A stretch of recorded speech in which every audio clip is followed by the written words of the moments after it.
प्रदेश में आए दिन कोरोना के मामले बढ़ते जा रहे हैं। ऐसे में कोरोना से निपटने की व्यवस्थाओं का पता लगाने के लिए पूरे प्रदेश के सभी अस्पतालों में मंगलवार और बुधवार 2 दिन मॉक ड्रिल का आयोजन किया जा रहा है। वहीं आज राजधानी स्थित बलरामपुर अस्पताल में कोरोना से निपटने की व्यवस्थाओं को लेकर मॉक ड्रिल किया गया, जिसका निरीक्षण खुद उत्तर प्रदेश के उप मुख्यमंत्री और स्वास्थ्य मंत्री ब्रजेश पाठक ने किया। इस दौरान बलरामपुर अस्पताल के निदेशक डॉक्टर रमेश गोयल और मुख्य चिकित्सा अधीक्षक जीपी गुप्ता भी मौजूद रहे।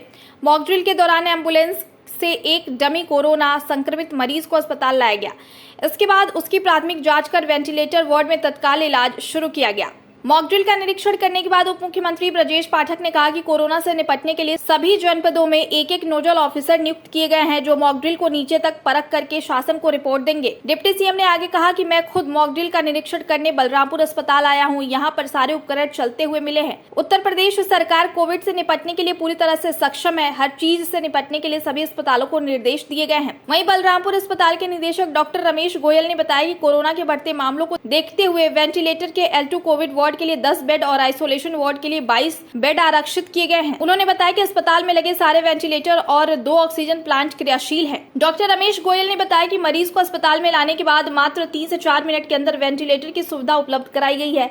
इसके अलावा बलरामपुर अस्पताल के मुख्य चिकित्सा अधीक्षक जीपी गुप्ता ने बताया कि पिछले कोरोना की लहर में हम इतने ट्रेंड हो गए हैं कि कैसे भयंकर बीमारी से निपटना है। उन्होंने आगे कहा कि हमारे पास पुराना एक्सपीरियंस है, जो भी त्रुटियां रही थी उनको हमने सुधार लिया है। इस बीमारी से लड़ने के लिए हम पूरी तरह से परिपक्व हैं। आज पूरे उत्तर प्रदेश में सभी 75 जनपदों में एक साथ मॉक ड्रिल किया जा रहा है।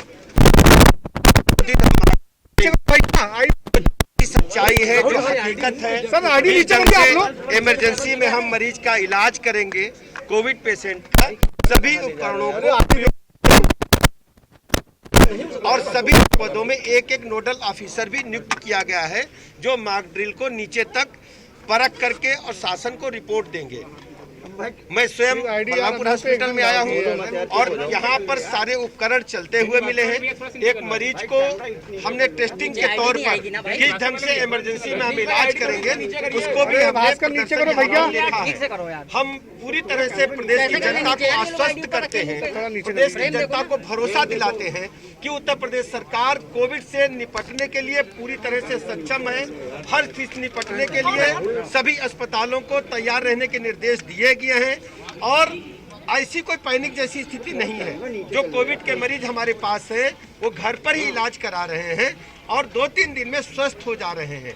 हम वृद्ध जनों से और बीमार जनों से हाथ जोड़कर विनती करते हैं, कृपया भीड़ भाड़ वाले इलाकों में जाएं तो मास्क लगा करके ही जाएं, इसके बिना न जाएं और यदि आवश्यक है तो मास्क लगा के जाएं, तो घर से ही ना निकले भीड़ भाड़ वाले इलाकों में।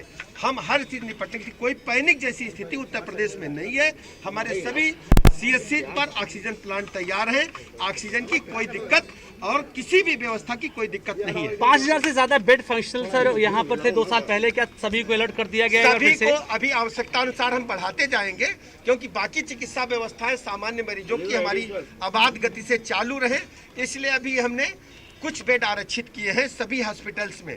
जैसे जैसे आवश्यकता पड़ती जाएगी हम उसको बढ़ाते चले। जरूरत पड़ने क्या प्राइवेट सेक्टर भी पार्टिसिपेट कराएंगे सर?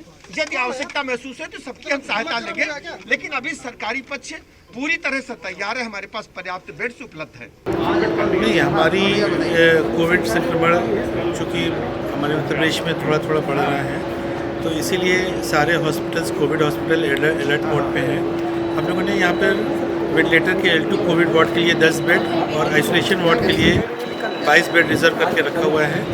हमारे सारे वेंटिलेटर्स क्रियाशील हैं और सारे ऑक्सीजन कंसंट्रेटर, ऑक्सीजन प्लांट हमारे पास 2 हैं, वो क्रियाशील हैं। और माननीय उप मुख्यमंत्री स्वास्थ्य मंत्री मॉक ड्रिल का उन्होंने स्वतः खुद निरीक्षण किया है और पूरी तरह से संतुष्ट थे कि यहाँ पर कोई मरीज़ अगर आएगा तो उसका प्रॉपर इलाज हो जाएगा। सर, मरीज को कितने जल्द से जल्द समय में सर इलाज मिला? मरीज को आया है, मरीज को 3 से 4 मिनट के अंदर उसको वेंटिलेटर की सुविधा प्राप्त हो गई है ICU में। सर, आम जनमानस को सर क्या संदेश देना चाहेंगे कोविड से? आम जनमानस का ये कोविड संक्रमण बढ़ रहा है तो इसके लिए प्रिकॉशन करें और घबराएं नहीं, पैनिक ना करें।